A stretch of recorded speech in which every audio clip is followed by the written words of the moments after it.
शतरंज भी अजीब खेल है। सारे खेलों में या तो जिस्मानी वर्जिश होती है या जेबों की वर्जिश, मगर शतरंज सिर्फ दिमागी वर्जिश का जरिया है। इस खेल के लिए बरअक्स से नहंद नाम जंगी काफूर एक होशियार सालार की सूझबूझ चाहिए, एक पुरतदबीर मुदब्बिर की जिहारत और एक खुश्क मुफक्किर का दिमाग। इस खेल के माहिर को शातिर कहते हैं और मैं शातिरों का बड़ा अदब करता हूँ।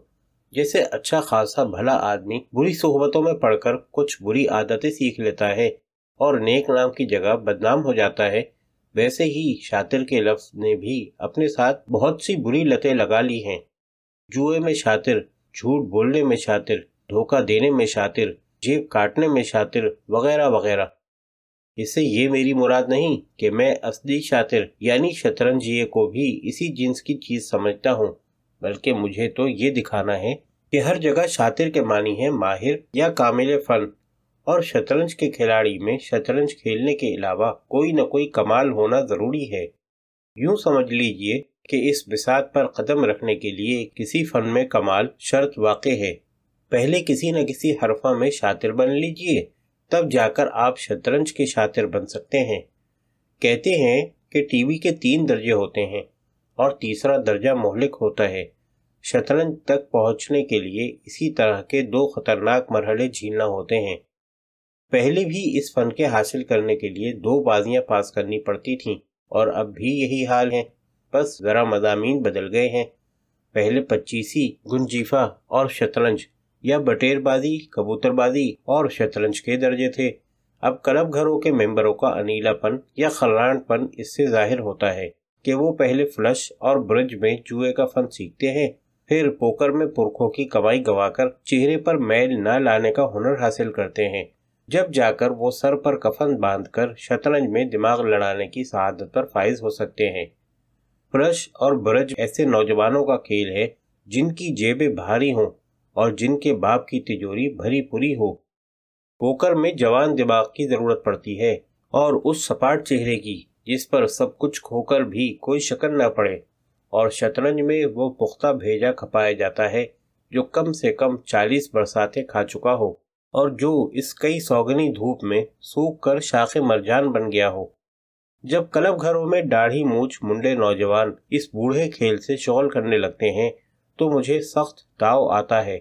इस नाजीब हरकत से नौजवानी की चुलबुलाहट की भी जिल्लत होती है और इस बुजुर्ग खेल की मतानत की अहानत भी। सही तौर पर शतरंज खेलने के लिए एक शादाब दाढ़ी और एक फरबा चोटी की शर्त है। जब चाल फंस जाए तो दाढ़ी खुजाई जाती है और इसमें उंगलियों से कंघा किया जाता है या घुटे हुए सर पर जल्दी जल्दी हाथ फेरा जाता है और चोटी की गिरा खोलकर उसे फिर से कस के बांधा जाता है। बाज लोग इजारबन के फंदों और धोती के सिरों पर दस्त दराजियां करते हैं, मगर बदख्याली में ज्यादातर चेहरे और सर ही के सर जाती है। आजकल के नौजवान जो कल्ले साफ रखने पर भी मांग चोटी में गिरफ्तार हैं, इन बारीकियों को क्या समझें। बिल्कुल जिस तरह डूबता हुआ पैराक साहिल की झाड़ियों का सहारा लेता है या कगारे पर लगे हुए दरख्तों की जड़ों के जरिए जान बचाता है, इसी तरह शतरंज के खिलाड़ी की जब चाल फंसती है तो वो अपने चेहरे के आसपास के बाल मुट्ठी भर भर नोचता है या घुटे हुए सर पर हल्की हल्की थपकियां मारकर उंगलियों को चोटी में आवेजा कर लेता है। हमारा कर्जन चेहरा नौजवान सब्जा व खत की निगारिशों से बेगाना होता है। वो सर के बाल नोचने से रहा, मांग बिगड़ी तो दुनिया बिगड़ी, इसलिए वो जिच होकर या तो टाई से खेलता है या खुद ही अपनी गोशमाली करने लगता है। मजाक नहीं, मैंने वाकई एक साहब को देखा है कि जब कभी उनकी चाल फंसती है तो उनका चेहरा टिमटिमा उठता है और वो अपने कान की लौ पकड़कर बसात पर इस तरह झुक पड़ते हैं जिस तरह बच्चों की नाजुक गर्दनें मौलवी के आहनी पंजे में इसलिए आ जाती हैं कि उन्होंने भूल कर मुल्ला को बला पढ़ दिया। शतरंज के खिलाड़ी की 2 किस्में होती हैं, एक वो जो पैदल से खेलता है और मोहरे कटाने में कोई हरज नहीं समझता, दूसरा वो जो मोहरों को जगह जगह कर रखता है और जान छिड़कने वाली माँ की तरह पैदलों को उन पर निछावर करता है।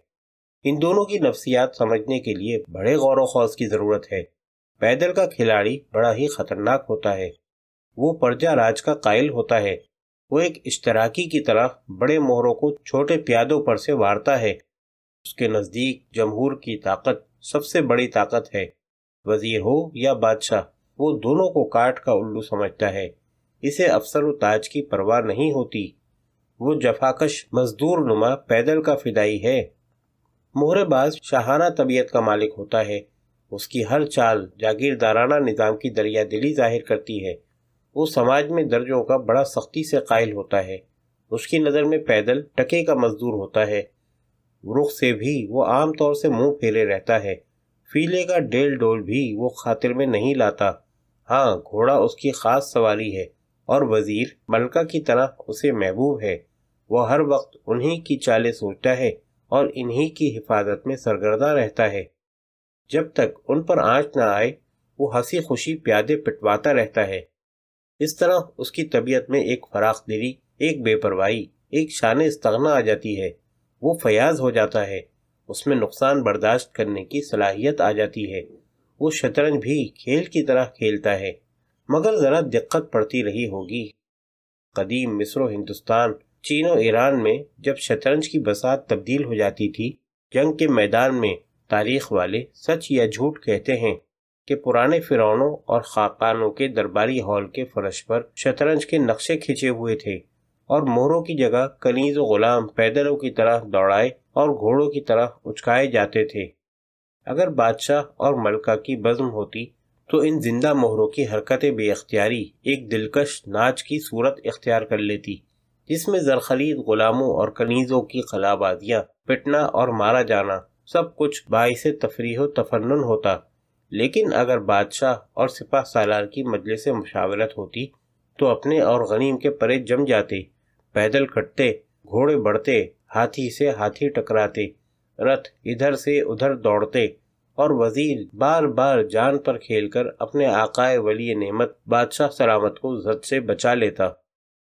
کہا جاتا ہے کہ اس کھیل کو راون کی بیوی نے اس وقت ایجاد کیا جب سری رام چندر جی نے اپنی بیوی کو بچانے کے لیے لنکا پر حملہ کیا۔ اس دیوی کی یہ ہندوستانی بیوی بڑی ہوشیار تھی۔ اس نے مہروں کے نام ہی نہیں، مزاج بھی مقرر کر دیے۔ بادشاہ راون کی طرح کاہل، جان چرانے والا، ذرا سی شہ پر بھاگتا پھرتا ہے۔ وزیر، جس کا دوسرا نام ملکہ ہے، راون کی بیوی کی طرح جانثار، آڑے وقت پر کام آنے والا ہوتا ہے۔ ممکن ہے آپ کا کہنے کو جی چاہے، وزیر چنی شہر یار چنا، مگر یہ بات دل میں رکھنے کی ہے، زبان پر لانے کی نہیں، کہیں کوئی شاطر نہ سن لے۔ ہاں، تو میں مہروں کا مزاج بتا رہا تھا، وہی جو اس جرنیل عورت نے مقرر کر دیے ہیں۔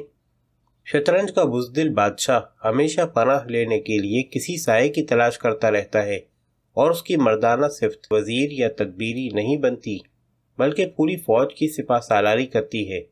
کبھی غنیم کے قلب پر حملہ ہے تو کبھی میمنہ پر اور کبھی میسرہ پر۔ رخ یا رتھ اندھا دھند دوڑتے رہتے ہیں۔ ہاتھی کی چال الٹی سیدھی ٹیڑھی ترچھی ہوتی ہے، اس کو بہت سنبھالے رکھنا ہوتا ہے، کوئی جانے اپنی ہی فوج پر نہ پلٹ پڑے۔ گھوڑا ڈھائی ڈھائی گھر کی کھائیاں پھاندتا پھرتا ہے، ذرا نظر چوکی اور اس نے دشمن کے پیدل کو وہ ٹاپ رسید کی کہ بھیجا پلپلا ہو گیا۔ اگر شطرنج کی ایجاد کے بارے میں یہ کہانی سچ ہے تو یہ مان لینا پڑے گا کہ سب سے بڑی شاطر ایک عورت ہے اور اس کا شاگرد رشید ایک راکشس۔